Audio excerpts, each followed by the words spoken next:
coming up on Lifestyle. Gosh, Roy, dude, you got a pocket square. I am so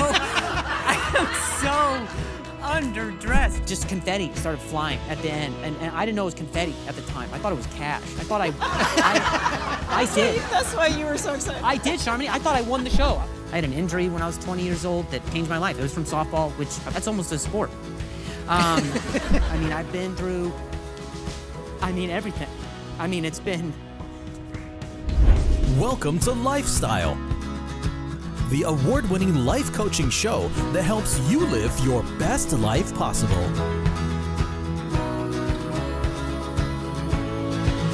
Here's your host, Roy Ice. Has life ever knocked you on the ground and forced you to rebuild from the ground up? At just 20 years old, today's guest suffered a traumatic brain injury that left him with a permanent stutter and put his acting dreams on hold. But instead of letting that moment define the end of his story, he used it as a beginning. Through humor, honesty, and unshakable drive to connect, he's turned adversity into art, building a comedy career that is as heartfelt as it's hilarious, proving that vulnerability is no weakness, it's a superpower. His story is a reminder that sometimes the road you never planned leads exactly to where you're meant to be. Please help me welcome actor and comedian Drew Lynch. What? Come on, guys. Wow. Come on. Guys, keep clapping. Keep clapping. Mostly for Roy, not even for me. You're here for him, not me. You know that. No. Come on, there's a balcony. Which seat? Both? Okay, we'll do the middle one. In between would be fine. God. Okay, all right. Well, I've had a good time so far. I'm ready for your first question, Roy. Dazzle me. I've never sat like this in my whole life. The furniture is just too fancy. It's an award-winning show with award-winning furniture. So these aren't even. Are these edible? Yeah, no way. Go ahead. No go ahead. way. That's a snow onion. I don't trust that. I'd love to hear from you how it tastes, Drew. Gosh, Roy, dude, you got a pocket square. I am so underdressed. There are people with cameras who are depending on me for this to go well. Oh my God, my ankles! I'm so nervous. I don't want you to think I'm a floozy. I have my ankles. My ankles are exposed like a vaudevillian. Okay. I let you go. You know why? Yeah. Because that's the thing that impresses me the most about your comedy is on the fly, improvisationally, you can go forever. I'm glad that we started. I didn't even know if we were rolling. Well, thank you. I appreciate that. Thanks. Next question, please. I saw your show, I believe you were doing it in Australia, where you were talking, and it's like hecklers or people in the crowd are just shouting to you just random things. Get like off the stage. No, not that. I'm your dad. Stuff like that. I know. I've heard it. No, things like Australia lost 2 wars to emus. Yeah, that's right. I went to Australia, and they told me, they were like, you're an American, you need to know what goes on here. And they were like, we lost a war to emus. And I was like, that's crazy. And they're like, yeah, we lost a second one. And I was like, I wouldn't broadcast that. I wouldn't tell anybody this ever again. I would lead with anything else. Vegemite is better than what you're telling me right now. I don't know if you've had Vegemite. It's a failed beer on toast. I don't know why I'm angry at you. I'm sorry. I don't know why I'm angry at that side of the audience. Yeah, I was like, this is Simi Valley. Anyway. Exactly.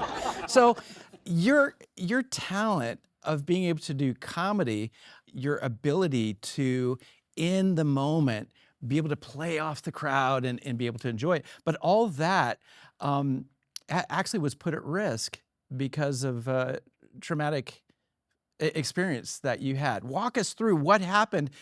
We haven't heard you stutter yet. Because you have therapy. You've been working through getting back. But what was it that caused you to start stuttering? Honestly, it changed my life for like the better. I feel, you know, I feel like stuttering as a product of what had happened to me has taught me so many valuable things just about myself, about other people, about compassion. You know, stuttering is something that a lot of people, they grow up with, and I wasn't somebody who grew up with it. I had an injury when I was 20 years old that, you know, it changed my life. It was from softball, which is almost a sport. That is almost a legitimately dangerous thing. Almost. It hasn't passed legislation yet, but you'll take it seriously. You'll see. I experienced just a grounder, just a bad hop to the throat, and something that, you know, is kind of a routine thing that happens in softball. Like, that's very rudimentary. That happens, right? Especially if you're uncoordinated. So it hit me in the throat, and I had fallen and hit my head on the ground. And at the time, you know, none of my teammates and nobody around thought it was like anything other than just like, hey, all right, that kind of sucked, and the impact of that. And then my coworkers had told me that I was just kind of out of it that day, and that I wasn't like saying a whole lot that was making sense. So I went home, I went to sleep, I had And how could they tell? Yeah, right? Yeah. There's no concussion protocol either, like in rec softball. I don't know if we just don't have the budget. I have no idea. They're just like, yeah, just keep an eye on it. That was what they were like, just keep an eye. I was like, keep an eye on it? Like, why is the protocol for a concussion the same as it is for a casserole? Just keep an eye on it? That's what we're gonna do? It's just his life in his hands, and we can't trust his hands. He can't catch a ball that's large and neon. We're gonna trust his judgment? You keep an eye on it? Why is it my responsibility? I'm angry now. Why is it my responsibility? I'm maybe the only person who stands, and it's less significant. I lose power. I'm so glad that you have chairs where my feet don't dangle. These are custom. My agent called and was like, you need to get lower chairs if you want my client, and make sure the snow onions are there. So I had my injury, and basically all my reps at that time, acting wise, manager, agent, they kind of just said, like, they dropped me. They were just kind of like, you come back when you get better. And it's been just kind of a journey of just feeling like, okay, well, here's my whole life with this plan that I had, and then it all changed. And so it forced me to realize that, you know, like, here I was able to be in control of everything all the time, my speech, how I sounded, what I looked like, just being a perfectionist, trying, you know, kind of like almost casting other people aside who weren't perfect, you know, finding their flaws, you know what I mean? Looking down on other people, not in like a literal sense, we know this, but looking down on other people, you know, looking just kind of, you know, and I wasn't a bad person. I was dismissive of some people who were flawed. Yeah. And so the idea that something came around and gave that to me and made me deal with something that was so apparent. I mean, of course, that's a life lesson of course, you know, we've heard it time and time again, that just happens. Life has a way of doing that.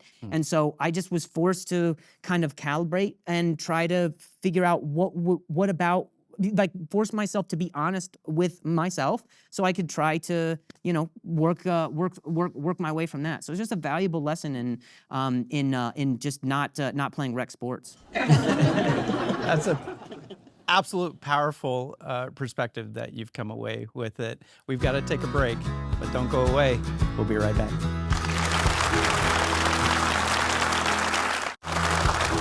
We're back with Drew Lynch, and joining us is Dr. Sharmini Long. Thanks for joining us. Thank you.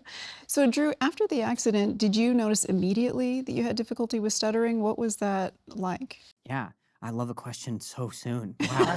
I didn't even meet her, and she's like, okay, I have questions. She's got a flashlight in my eyes. She's like, I have questions. Okay, why don't you step off the chair? All right, come on out. Okay, I'm sorry. Okay, how immediately after? So the next day I was, my roommate actually, he drove me to the hospital. He noticed that I was just kind of like not making a lot of sense, and it wasn't even like it was a stutter. It's just like that is the easiest thing to have called it for what it was at the time. It was just it was a vocal contusion where I put so much pressure on like to express myself. It was just like my brain could not connect the idea that I could talk any other way, and so it sounded just like staccato, and it was just so much blunt force on my vocal cords.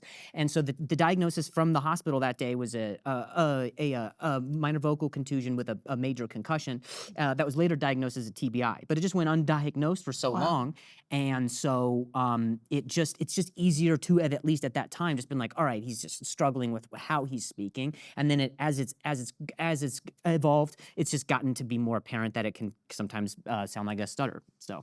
Absolutely. That's an interesting combination between the traumatic brain injury and the actual damage to the nerve that goes to the vocal cords. That combination would be definitely cause difficulty with speech. What you do, you have the stuttering.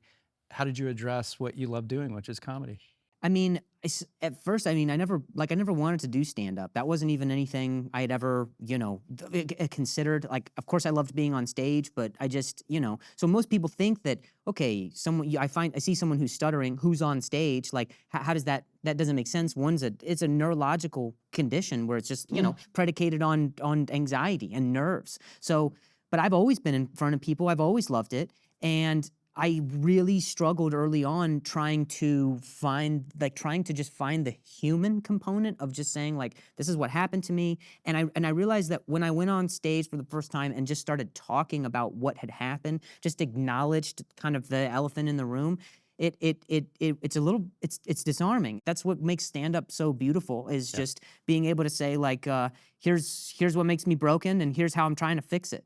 Billy Gardell was on last season, and one of the things that he said when I told him I just tried stand-up comedy for the first time in a comedy club, he said, "What do you talk about?" And I told him, he goes, "Oh, no." And I could tell he was really disappointed in me, because he goes, "You need to talk about what you're struggling about, because people relate if you talk about what you don't do good, what you really find difficult." Yeah, it's tough for you, Roy. He's handsome, he's got suits, he's charming. He's like, man, I have a pocket square. Tough. Yeah, he has a pocket square.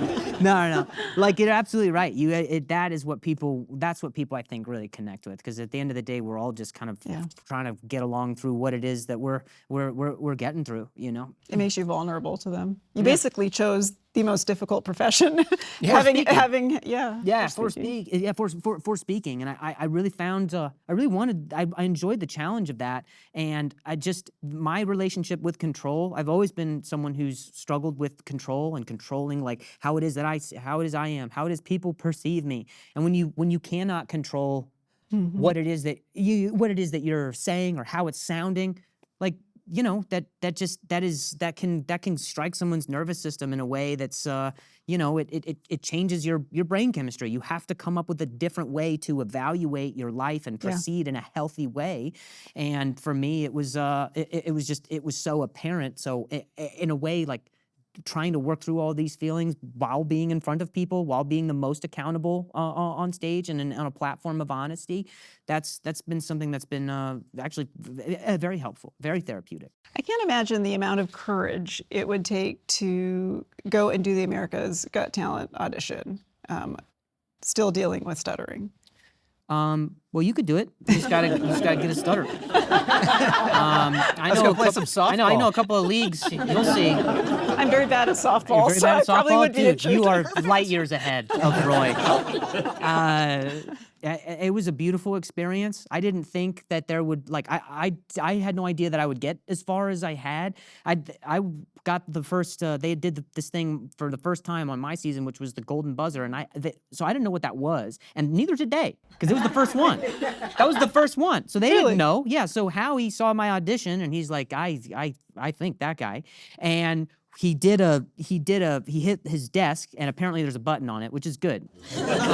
And then just confetti started flying at the end, and I didn't know it was confetti at the time. I thought it was cash. I thought I did. That's why you were so excited. I did, Sharmini. I thought I won the show. I was like, I did 60 seconds. I'm that good. They were like, no show. That's it. That's the season. We did one episode, and that was the finale. He's that good. Done. Cash. Take as much as you can grab. Get out of here. What were some of the resources that you found that helped you to overcome? Well, from a medical standpoint, and my wife knows this, she's, she's literally, she's just seen me through everything. I mean, I've been through, everything. It's been... Having that support system. Literally when I can't even move, I can't even find connection in the left side of my body. And my wife's like, I've just got to tell her, I just got to say, can you look something up for physical therapy? I want to try, I want to try a sound bath now. I want to do a float tank. I want to find a different chiropractor. I got to find a therapist that can figure this out. I've done literally everything that you can do recreationally to try, other than softball, everything that you can try to do recreationally to physically address this thing. When I realized that it was just, this whole time, it's kind of just been mentally, am I okay with people seeing me and not not at my best? Am I okay? Am I okay not being able to control the situation? And so it's been a lot, man. Yeah, and I want to talk more about it, but we got to take a break. Don't go away. We'll be right back.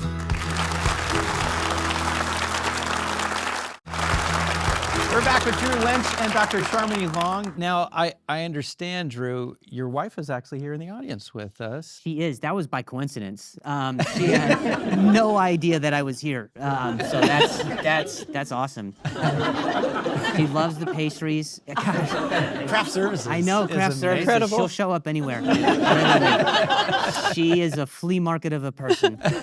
You talked about what an incredible support she's been to you. How did you guys meet? Was it love at first sight?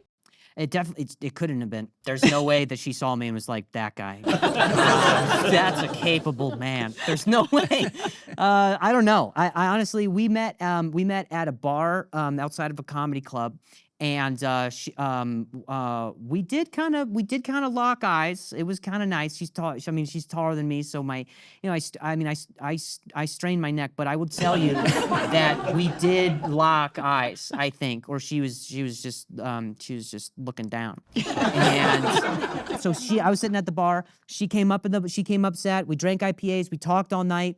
And then I hopped off the bar stool. I'm the only person who hops off furniture, and I'm shorter. And by that time, she was already hooked. That's right. She already found my personality. Hook 'em. I'm like the QVC of dating. It's too late. I hook you with a pitch, and you're like, what? Tupperware that doesn't freeze? That's me. Now you have a life philosophy that I absolutely love, that incorporates curiosity. Talk to me about how you see the role of curiosity helping you succeed. Yeah, I did a TED Talk a few years ago just about, I'm no expert in any field, but from what I had learned was that every single pattern that continued to present itself throughout my career was that when I tried to put something to plan, tried to just kind of will my way into something happening using ambition, it was futile. It ended up being fruitless. It didn't materialize, right? And so then I just kind of realized that by putting so much stock in ambition and not as much as trying to take a more playful approach, a more curious approach about, rather than demanding answers, trying to ask questions, these things were things that taught me that eventually, if I could concede the control in those moments of what it was that I wanted for that outcome, that sometimes the universe or the path or your deity, whatever it is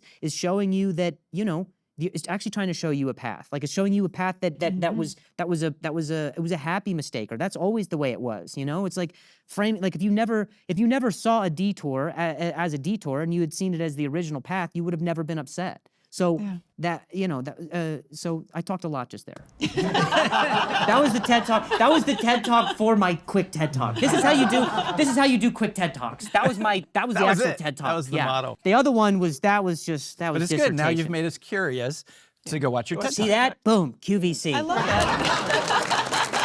I will not fail. What's coming up next for you? I'm probably gonna go get my wife near Crafty. craft services, and probably check out the craft services. But I do actually have I have a special coming out. It's called The Stuttering Comedian, and so feel free to check that out. Absolutely. Looking forward to seeing that. And social media, where can people connect with you? It's just Roy Ice. That's me. Lifestyle with Roy That's Ice. right. It's Lifestyle with Roy Ice. It's a joint account. Yes. Sponsored by QVC. That's right. Sponsored by QVC. It's just the Drew Lynch on all platforms, pretty much. Awesome. Well, we cannot wait to see what's next for you. Curiosity has allowed you to not only overcome the obstacles that you face, but it's keeping you relevant. It's keeping you bringing joy into so many people's lives through your comedy. And we can't wait to see where this detour, this life path is going to take you next. Thanks you so Roy. much. Appreciate it, guys. Thank you. Thank you so much for your time. Don't go away. When we come back, I've got some powerful words to help you live your best life. If you want to live your best life, not just a safe one, start by choosing two superpowers: curiosity and vulnerability. Curiosity opens doors. Vulnerability opens hearts. Together, they create a life that's not just successful, but meaningful.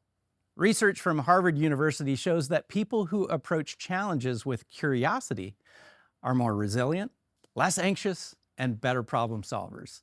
And according to Brené Brown's groundbreaking studies, vulnerability is the birthplace of creativity, courage, and deep connection.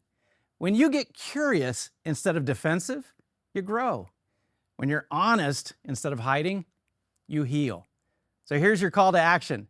Ask bold questions. Admit when you don't know. Tell someone how you really feel. Yes, it's brave. Yes, it's risky. But the reward? A life with fewer walls, richer relationships, and a version of you that's real, not rehearsed. Live curious. Live open. That's where your best life is.